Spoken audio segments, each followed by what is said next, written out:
As we finish our perspective, our studies in the Ramban, just to note, he lived in the 13th century, really from 1194 to 1270. He was from a big family. The Rabbeinu Yonah was his cousin. He had a very chashuv son named Rav Nachman ben Ramban, wrote a commentary on Beitza.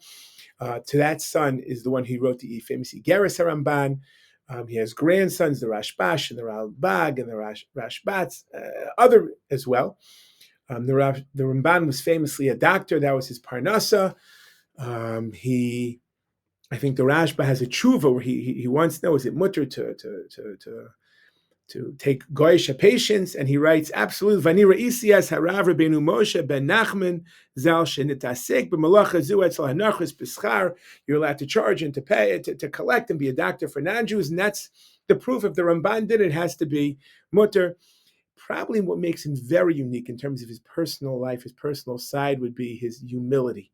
He was incredibly humble. You see the way he describes the value of anava, the value of Yirah Shamayim in his Gerrit Ramban to his son. The way he opens up his commentary, introduction to Chumash, he thanks Hashem. He doesn't start off by telling you, here's the truth, and let me tell you what it is. He starts humbly, I have this chus to do this, etc., etc. And in general, his shita was focused on bitachon, and the question of bitachon versus ishtadlus. He was a bitachon Jew. He believes that doctors are really b'diavad lecharchila. Ideally, you should just pray to Hashem. These days, we're not such madregas, but you really should be praying to Hashem. Doctors are really just tier two, the second best option behind prayer. He described famously, he and the Rashi debate as to whether or not Avraham leaving Eretz Yisrael was a good thing or a bad thing. After Hashem says, Lech Lecha, go to Israel, he immediately encounters a famine. According to Rashi, he does the right thing. He leaves. There's no food there. You got to go.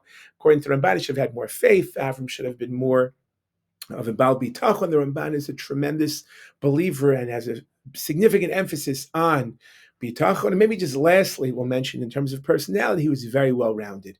As we spoke already about his Chumash, he was a towering figure in Chumash. He was a powerhouse in Gemara. In terms of halach, we didn't speak about much, but he was a tremendous posek. He fills in for the Rif when the Rif doesn't write on Nidarim and Bechoros and other areas. He was a Baal Machshava, and he was a Makubal. He learned Kabbalah. He gave drushes. The Ramban was tremendously well-rounded, midos and hashkafa, all the areas. He was incredible, and that is our study in the Ramban.